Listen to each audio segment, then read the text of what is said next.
হুযায়ফা ইবনুল ইয়ামান রাদিয়াল্লাহু তাআলা আনহু, যাকে বলা হয় সাহেবু সিররে রাসূল সাল্লাল্লাহু আলাইহি ওয়াসাল্লাম, যেই সাহাবী ছিলেন নবী সাল্লাল্লাহু আলাইহি ওয়াসাল্লামের গোপন সংবাদ সংগ্রহকারী সাহাবী।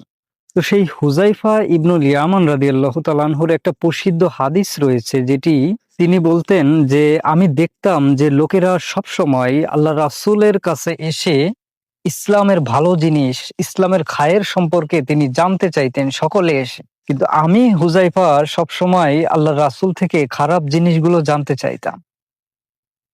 কারণ ভালো জিনিসের অন্তরালে কখন যে খারাপ আমাকে পেয়ে বসবে, খারাপ আমাকে ধ্বংস করে ফেলবে, এটা আমি জানি না। তো এজন্য একজন ঈমানদার, একজন মুমিনের ভালো জিনিসের উপর জ্ঞান অর্জন করা যেমন ফরজ, ঠিক প্রত্যেকটা খারাপ জিনিসের প্রতিও তার জ্ঞান অর্জন করা এটা ফরজে আইন।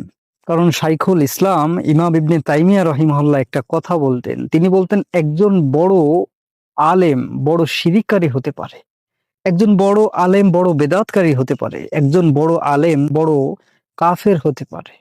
কারণ সে দ্বীনের সমস্ত ইলম শিখেছে, হয়তো সে শিরিক শিখেনি, এজন্য সে মুশরিক হয়ে বসে আছে। হয়তো সে দ্বীন ইসলামের সব শিখেছে কিন্তু সে বেদাত শিখেনি, এজন্য রাসূলের বিরুদ্ধাচরণ করে। সে দ্বীন ইসলামের সব শিখেছে হয়তো, কিন্তু কুফরই শেখেনি। কারণ আপনি হয়তো জানেন যে আপনার 50 বছর 60 বছর জিন্দেগির আমল একটা শিরিক, একটা কুফর, এটা বিনষ্ট করে দিবে, যেটা হয়ে যাবে হাবা মানসুরা।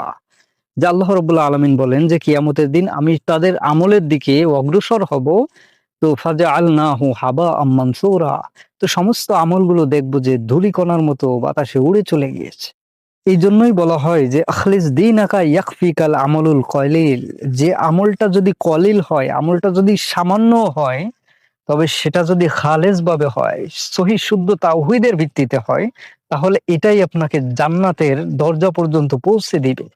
কিন্তু আপনি ভরি ভরি আমল করলেন, অসংখ্য ইবাদত করলেন, কিন্তু সেই ইবাদতটায় তাওহীদ ছিল না, হয়তো সুন্নাহ ছিল না, হয়তো সুন্নাতের অনুকরণ ছিল না, তো সমস্ত আমল হাবা মানসুরা, সব বাতাসে উড়ে চলে যাবে, কিছুই থাকবে না, আপনি হয়ে যাবেন ক্ষতিগ্রস্ত।